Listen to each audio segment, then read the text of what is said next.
This week we're joined by some special guests, my sister and her husband, to share with us a little about their Disneyland proposal and other romantic um, activities and experiences that they've had. This is episode 16. I'm Sariah. I'm Debbie. I'm Lucas. And together we're just your average Disney travelers.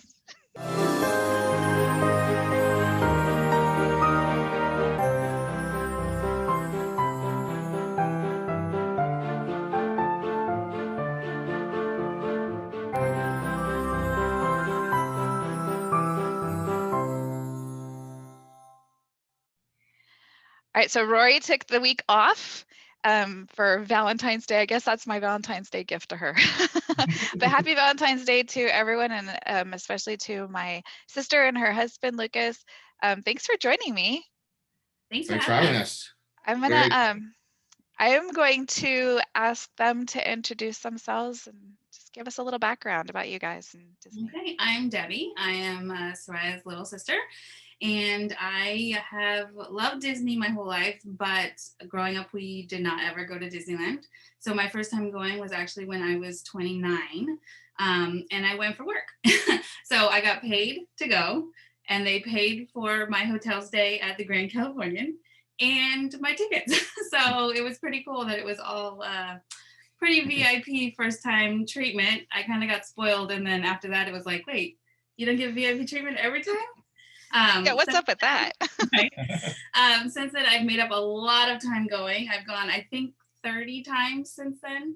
And I have loved every time. Your turn. Hi, I'm Lucas. I'm Debbie's husband.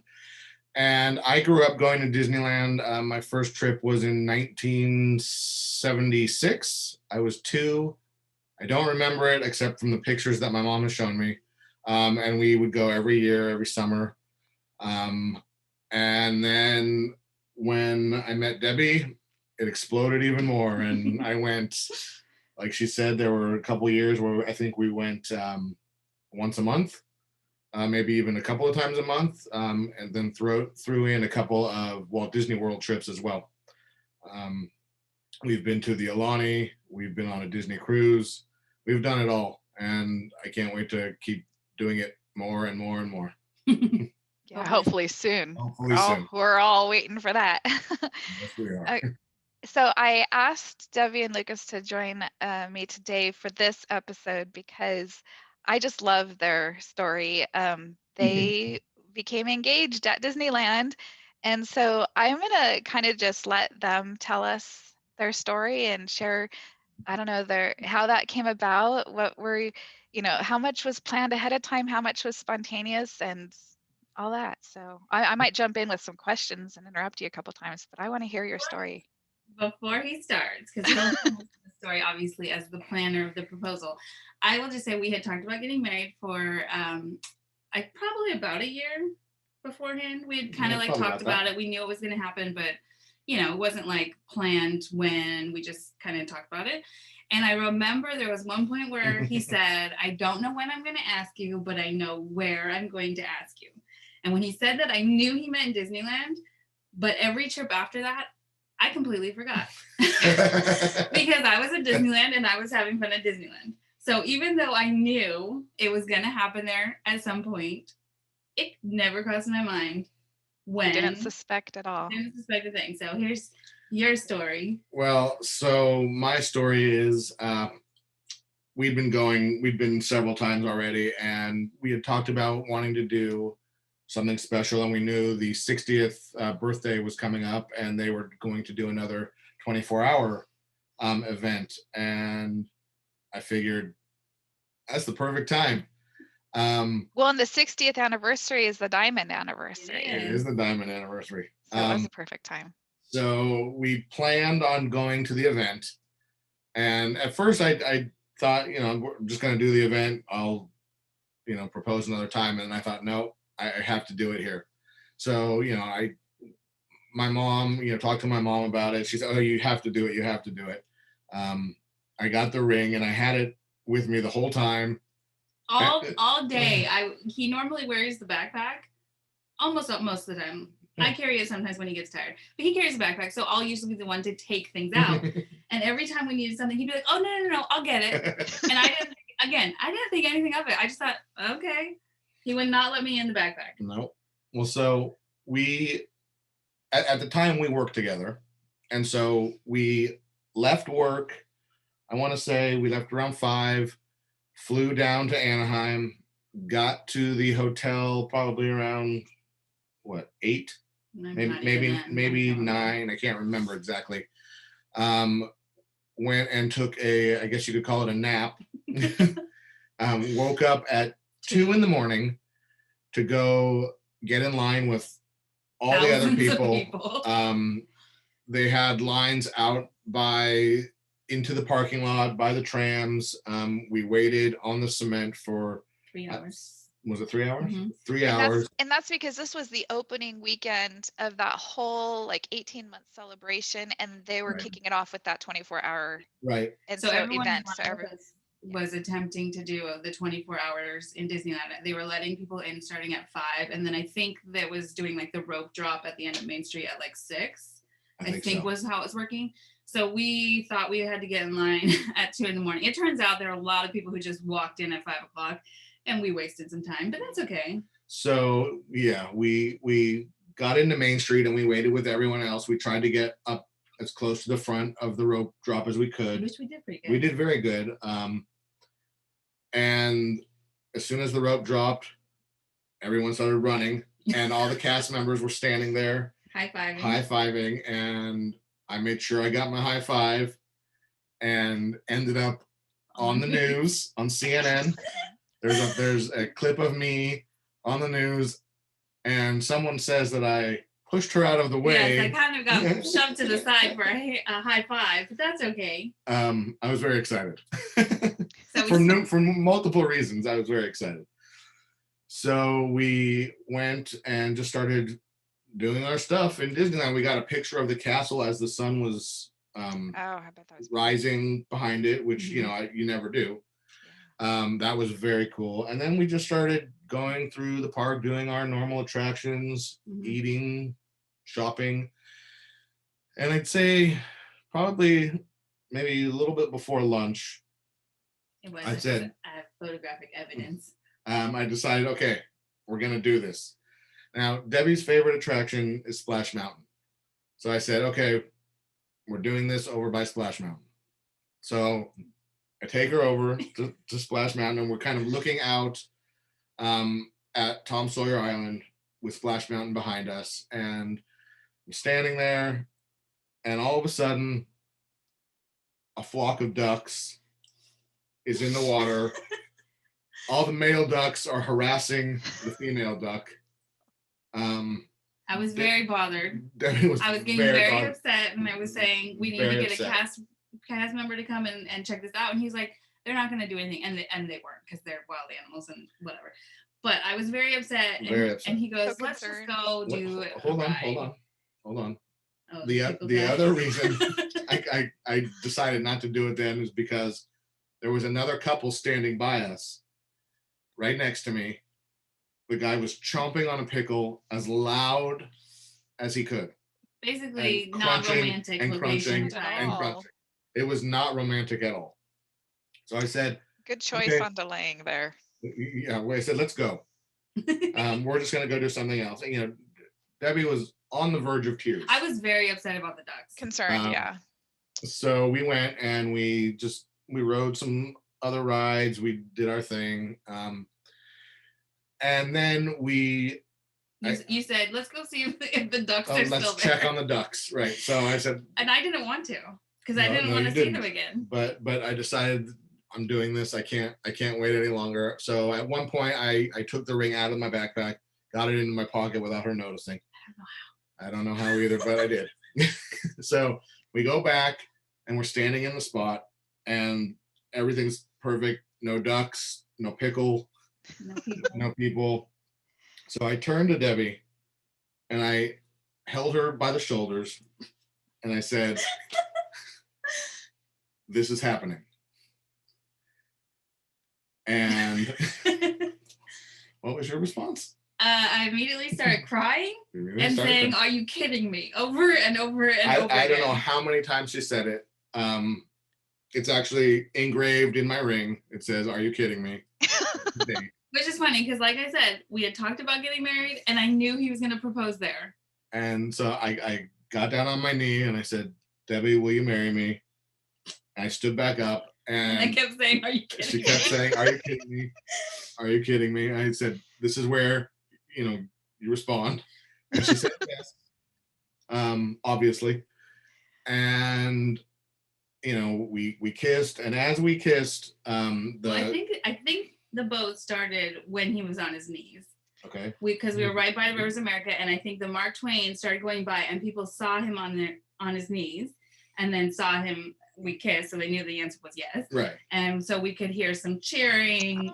That's so cool. It was very cute. It was very, very, and I wasn't nervous about it. I mean, I knew everything was going to go fine. I was more excited and just I was so happy. And we took our pictures. We posed with Splash Mountain behind us. Yeah, we took a bunch of with pictures. The ring. He called his mom to say, I said it. She said yes. We called you. Yeah, I remember that. Yes. We did call Sariah. Because some people, well, we did call you because you don't live in town. Yes. There were the rest of the family I wanted to tell in person. And so we had to then do a social media blitz where I could not share photos with the ring, even though I was taking pictures all over with it. Right.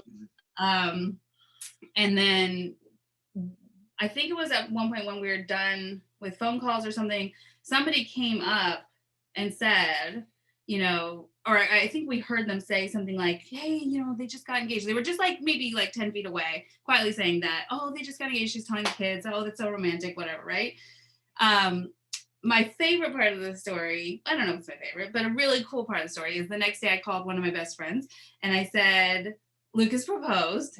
And she said, "Oh my gosh, it happened at Disneyland." And I said, "Yeah." She goes, "Where?" And I said the exact location. She goes, "I got to send you something." She screenshotted a picture from Facebook where her friend said, "I just witnessed my first Disneyland proposal. He got one on his knee. It was so romantic." And she was the woman standing feet away from us, just happened to see us. So I have a screenshot of the Facebook post where someone witnessed our proposal.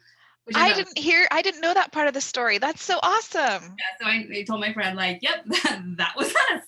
That's so cool. And I'm not big on public proposals because I feel like that puts a lot of pressure and, it's a private moment. But I felt like our situation, it was very private. I didn't see anyone around us. It was just us. I made sure. But we had, the boat of people that applauding us. And then this woman nearby who was a connection that we didn't even know. Yeah. Witness. It was pretty cool. And then after we were both so excited and I think we were on cloud nine, and I think we were a little bit in a daze for part of the day. Yeah, the crazy thing is, so because it was the 24-hour day, they had photo locations all throughout the park where they had clocks where you take a picture, like their big signs, and it was a clock, so it would mark the hour you were taking. So we have photos of us throughout the day at these different times, and the photos right after, which were around 11 or noon, we can't stop smiling. It's so over the top, you can't stop smiling. And then I'm trying to show my ring over the time. It was pretty special. And we unfortunately we didn't make it the 24 hours. No, we got pretty tired. we ended up taking a nap over by in between the Matterhorn and Small World. I remember trying to get some sleep just so we can make it, and I think eventually I think we stopped at 11. I don't know what time it was, but we were just beat, and we knew because we were going to be coming back the next, I think it was 2 days, so we figured, okay, I figured the big part was done. Yeah, I was okay, we didn't make 24 hours in Disneyland, but I walked away with my own diamond for the 60th. So I'll take it. Yeah, that's a lot of emotions and everything too, which can also be exhausting. Oh yeah, so already being tired from getting up early after a very short sleep, and waiting in line on the cement, and then trying to stay up, and the excitement of we just got engaged, and we kept telling people, like when we would go up and we would have pictures taken, we just got engaged, and then everyone else would get excited. Like it was a exhausting, positively exhausting this day. So at the end of it, we said, we're not going to make it. We don't want to kill ourselves. Let's just go. Well, and then, like I said, we knew we were coming back, so we weren't going to miss any of the attractions or anything that we didn't get to. But we definitely needed a nap or a sleep. A good sleep. But it was definitely romantic. And the other thing was, we were supposed to have dinner at Blue Bayou. And I think you had said that you had thought about proposing there, but you didn't know if it would be, good at the restaurant. Well, I thought it might be a little dark as well. Yeah. And so the good thing is that he didn't plan to do that, because that section of the park actually closed for a good portion of the day. That's right. And so we couldn't go. So we ended up going to the Blue Bayou the next day. They got us in so we could celebrate, which was nice. I mean, the whole weekend was a big celebration. Yeah. Did you get the buttons that said? So we got buttons, and everybody we talked to, did you get your button? They would give us a button. They would say congratulations. We had I think we got some free fast passes out of it. We got so much, so much attention. Like, you think your birthday is a thing? Try getting engaged. Then they are just over the moon for you. It was so nice. So nice. It was, Debbie and I have been to Disneyland. I don't know how many times, but that trip will always, that'll be the trip. The biggest. The biggest one. The biggest one. Yes. Yeah, that makes total sense. And what I liked is, you see people get engaged at the castle all the time, which is lovely. There's nothing wrong with that.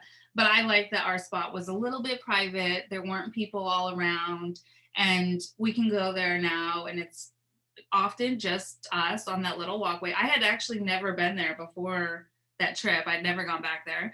And so it's kind of nice now that we have a little spot that's special, that's probably not special to that many people. Yeah, and I had never once planned to do it at the castle, because I knew I didn't want all the attention there. I mean, yes, that's the fantasy backdrop and whatnot, but I wanted our spot. Yeah, I thought it was nice. And so that's what we did. Awesome. So if you were going back, would you change any of it? Anything that you would have done differently? I would not have the ducks situation.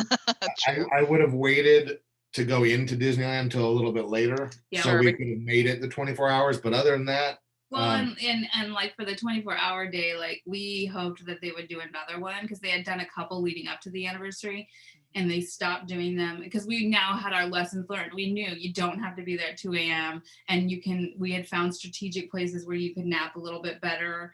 And I wish we had been able to take those lessons, but apply them. Yeah. Maybe one day they'll do it again, and we'll try it. Hopefully we won't be too old. Right. To be able to do it. Yeah. But like for the rest of it, I think it was pretty perfect. It was, I still don't understand how I didn't see it coming. I don't understand. I love that you didn't. I love that you were surprised. Yeah. And I think that's just the Disney of, when I go, I'm on Disney mode. I'm thinking about Disneyland, and I'm thinking about what are we going to ride. I'm not thinking about, this would be a romantic place to get engaged. But, since that trip, we've had a lot of romantic times there. There was one trip where we went, and I thought we were going for what? It was the time we were going to see Katie play that's right. on Main Street. My daughter, Acadia, in the marching band. We had a plan to stay at the same hotel as you. And I thought, we can maybe switch it up, because he kept saying, where is this hotel? I don't know. It might be a little far, because we are a little spoiled. We like to stay on property. And that hotel is probably the farthest we have stayed, even, I think. Wasn't that the Spring Hill, I think? I think so. And we've seen some off property that they're not that far, and they are fine. Yeah. But we've gotten ourselves a little bit spoiled. So we like staying on property. And so he kept saying, well, how far is it? How long will it take us to get to the park? I don't know, like all this stuff. And I was mapping it out, and I was like, you know what? He would love if I surprised him. So because I had never stayed at the Californian before. So I booked us a room at the Californian, and we got picked up by a shuttle service. And he got in the car, and as I was loading the suitcase in the back, I told the driver, like, our reservation says we're going to this hotel, but can you actually take us to the Grand? I said, he doesn't know it. And he's like, yep, no problem. So, and we were stuffed in the very back. There was like 6 people in the van, and we jump in, and the shuttle services normally drop off at the Disney hotels first. Yeah. And so they pull up to the Grand, and the guy jumps out to get the suitcases, and nobody in the van's moving. And I said, Lucas, we need to get out if this is our stop. And he goes, no, it's not. And I'm like, no, really, nobody else is getting out. This is our stop. He was like, are you joking? Like, he was so excited. I walked through, and then my eyes. He kept going up and saying, we're staying here. I have a reservation at this hotel. I never stayed there before. I was excited. Although he did keep reminding me afterwards that it was not as big as his surprise to me as the proposal. It was not, but it was a pretty good one. So that was me trying to be romantic, surprising him with a nice hotel room. And on that trip, another really cool thing that we did was we had a Disney photographer. Yes, that was that trip. I remember that. We had a Disney photographer follow us around. And this is a good tip for anybody who wants photos. Whose name happened to be Lucas, by the way. There are specific photographers. I can't remember what their outfit is. Is it that they have the tan? Are they the tan vest? I can't remember. There's a different color vest. If you find them, they are more roaming. The other ones have to stay in location. So this is a good tip. And you can ask the photographer. There are some who can leave their location with you to take photos. So we found a roaming photographer, and he took us to a few different romantic places for our engagement photos. And we got to go into one of the engines of the railroad car. The railroad was closed. Right, because they were just starting to build Galaxy's Edge. Right. And so the railroad was closed, and we got to pose in one of the cars, and we did some, outside of Carthay Circle, and we actually used some of the photos at our wedding. Yeah, right. And so that was just another added romantic thing that we did. Yeah. And this was part of the PhotoPass, like the PhotoPass photographers. This isn't like anything extra. No, nothing. Totally. And what we had done was, I think we were getting pictures with somebody, and we had just mentioned, hey, we're, because we were getting married like only a few weeks later. It was like 3 weeks later. And we said, we're trying to look for some photos that we can have. And they were like, oh, well, you knew this guy because he can go around with you. And he literally was like, well, where do you want to go? Or here's some suggestions. He took some pictures like by the fountain by Haunted Mansion that I never would have thought of. So he had suggestions. We told him kind of things that we liked. And we got some really good photos, and there was no extra charge. We just had it as our photo pass, and he was amazing. It was really nice. It was really fun, and hope we can do it again someday. Well, and it really helped. You guys have those beautiful pictures now to keep. Yeah.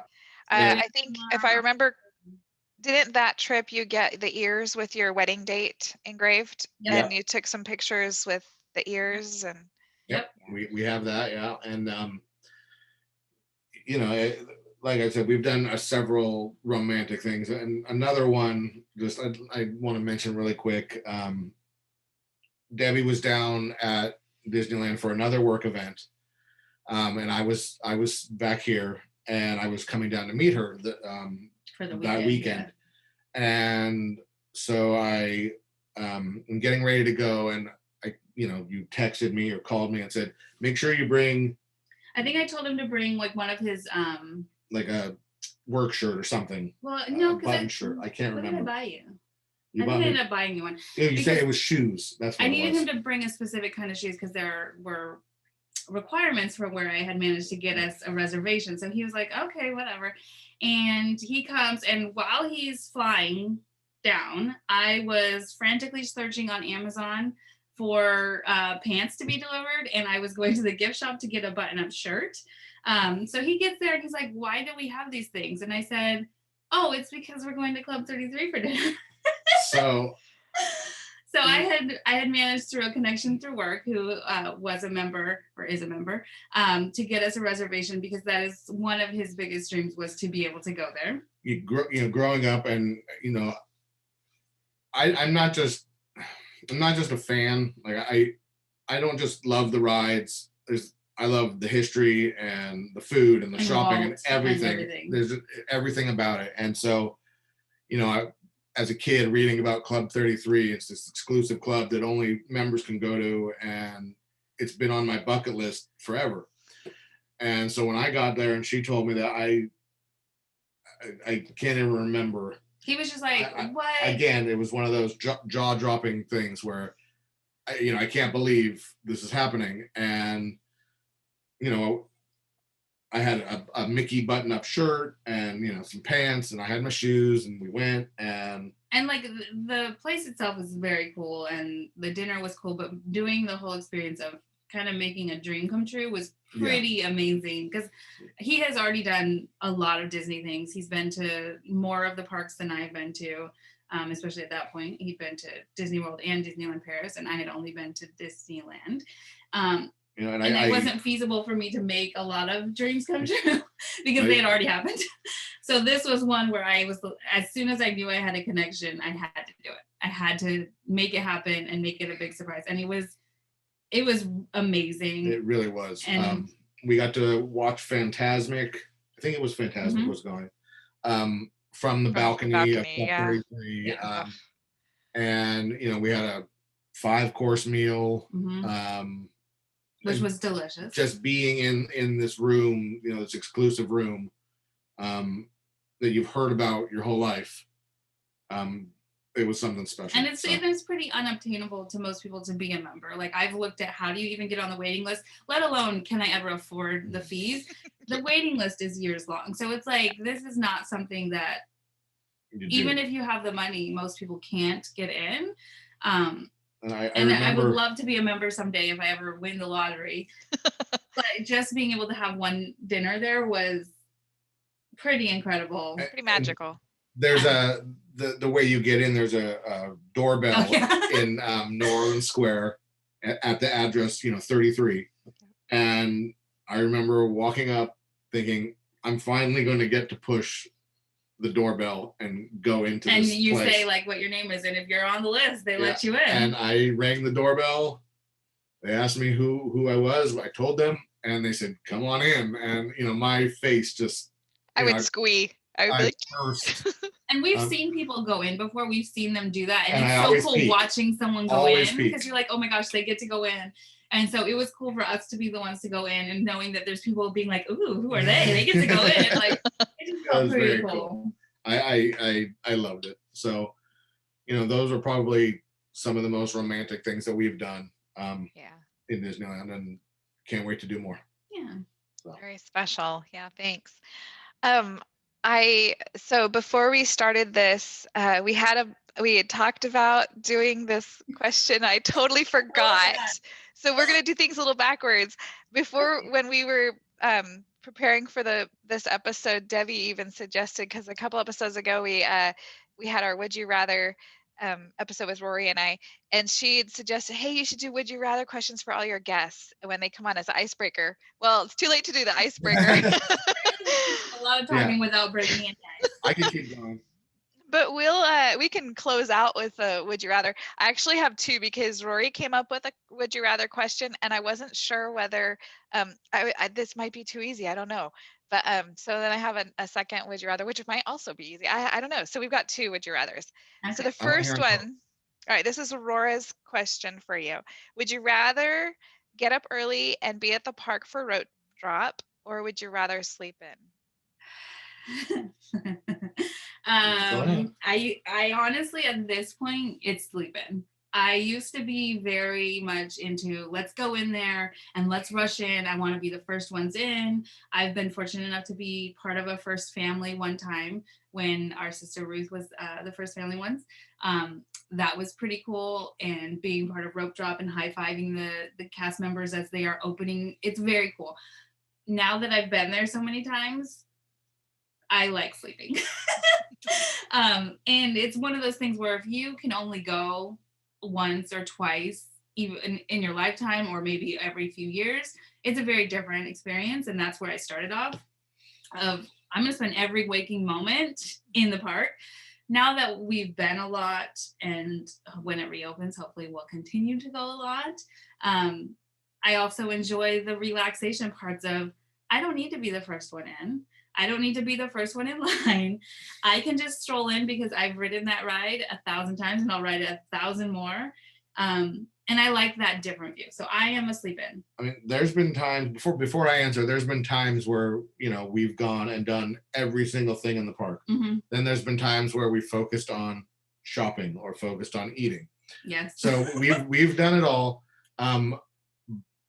With all that to say, I would still say that I would want to be there at the opening, yes. partly because I can't sleep in anymore. He's a morning person anyway. I have a very hard time sleeping in, so I just want to be there. I get very anxious when I'm there. I want to get in. I want to get in. I want to get in, even if I've done it all. Yep. And even if I know that day is still going to be, leisurely or slower, I still want to be in there right away. I'll say my only exception is I sometimes like to do the Magic Morning when it's in California Adventure, because we like going over and doing Mission Breakout 2 or 3 or 4 times in a row before the park is officially open, and then leisurely doing the rest. Especially when it was brand new, we would do that several times. But aside from a Magic Morning special thing, I'm gonna sleep if I can. So we kind of battle which one's gonna win, and we usually end up somewhere in the middle. Yeah, we do. So our predictions, it's funny because initially that's what Rory predicted. Rory predicted that Lucas would want to get up early and Debi would want to sleep in. And I kept thinking, I'm pretty sure Debi would get up early too, because I was trying to remember the trips that we've done together, what your guys is, what you want, whether you were getting up early or not. I couldn't remember. So then she switched to me, and I had put that Debi would want to get up early and Lucas would want to sleep in, which I was totally couldn't remember at all, Lucas, whether in the mornings you're ready to go or taking your time. And so we totally ended up getting that completely wrong. I go into a different mode when I go to Disneyland. He gets what we call his Disneyland feet, and he is ready to go, and he will keep on like going for hours and hours and hours. He's just completely done. What's your answer to that? For us, yeah. I usually like to get up and go. I'm like Lucas. I'm a morning person anyways. I just can't sleep in because our schedule, you're regularly up anyways. And so my internal alarm clock will go off no matter where I am, what time zone I'm in or whatever. And so, and I'm like, well, let's just get going then. Why are we wasting time here? I came here to be in the park, not in a hotel, Well, we've had times, not usually in the morning, but we've had times where I wanted a nap and he'll go shopping while I nap. So we're okay doing a little, you do your thing, I'll meet you there. I mean, yeah, I'm okay with that. Yeah. Yeah. I mean, I've gone to Disneyland by myself, so. Me too. And it's a different experience. I would rather Debi be there with me, but there's pros and cons. Yeah. Okay, what's your second one? Okay, so this was our backup, but I didn't even really need it because that was a good discussion. The second question we had is, and I don't know if you're as familiar with the opportunities over at Disney World. If you've ever looked at like the tours and things like that, I've got descriptions if we need to. But would you rather go on the Disney's Keys to the Kingdom tour or the Savor the Savannah evening safari experience? Do you need me to tell you about those, or do you know them already? No, I know my answer. I know mine. We have wanted to do that Savor the Savannah tour. We've thought about signing up for it. We've done a couple of tours. We've done several in Disneyland, and we've done just one in Disney World. We've done a couple. No, we did a couple in Disney World. We did my favorite tour of all time at any of the parks was the Sense of Africa tour, which is very amazing. You get to eat African food, and you get to go backstage to where they house some of the animals and learn about how they take care of the animals. So my other part I wanted to do, even on that same trip, but there wasn't availability, was that dinner on the Savannah. Yeah, that would definitely be the one. That's number one. The Animal Kingdom Lodge tour that we did with the behind the scenes where we fed an okapi and a giraffe. That was amazing, but the Sunset Savannah tour would be the one for sure. Have you done the Keys to the Kingdom yet, or Keys to the Kingdom? Yeah, I haven't done that one either. No, there are several. Most of the tours we've done were in Disneyland. That's a whole nother podcast we can go on. It is, yeah. There are so many great tours, and I don't think a lot of people realize the advantages of them, because again, you want to go and ride the rides and everything, especially once you've done all the rides and you've kind of gotten to a point where you've ridden a lot and you want something different, the tours are a really, really cool way to see the park in a different way and to learn things. And the cast members who do them are so smart, and they have like facts, and they're ready to answer questions, and they like your questions. So we'll ask random questions about different things. So we love the tours. I recommend them. Yes. Absolutely, I do too. That I can be a haven't done teaser for a future episode we can do. that. Which are the best tours? That could be, because I'm the same. I haven't done any over at Walt Disney World, but I have done them at Disneyland, and yeah, I love them. Yeah, they are very cool. Yeah. Well, both of those that were in that Would You Rather are on my list too. I haven't done either one, but one day. and they're not that hard. I mean, if you're going with just a couple, it's especially some of the tours that they have offered are really not very expensive at all. One that I wanted to do so bad when we went to Disney World the last time. It was for my birthday, and it's when we did Sense of Africa. There is one, and I literally think it's less than $50 a person. It might even be 10. I can't remember. It's super cheap. It's the rhinoceros tour. Oh yeah. And you get to, if the rhinoceroses want, I'm pretty sure you get to pet them if they're feeling friendly. And it's super affordable. So I think sometimes people think the tours are out of their budget, which some of them are. Some of them are really expensive, but some of them are not. They're really affordable, and they're very cool. One, a couple of the tours that we had thought about going on when we were in Disney World with our daughter last, she was 9. And you have to be, I think, 10. Yeah, and so we couldn't even do a couple of them because of her age. So, next time we all go to Disney World, we might be able to do one. But, age limits, what are you going to do? Yeah. And they have a variety of different requirements on that. The different tours have different age requirements. So, yeah. But anyways, all right. Well, this was so much fun. I think we will definitely do, I'm not even going to say another episode, but probably multiple other episodes in the future. I think it'd be fun to talk about, a bunch of different things. We've got a long list of episode ideas. Come on monthly.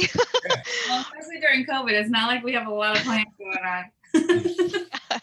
I'll come on whenever you want me to. All right. Well, that sounds good. Happy Valentine's Day again to you guys and anyone listening. And that is it. So we'll sign off, and thank you again, and we'll see you next week. Thank you.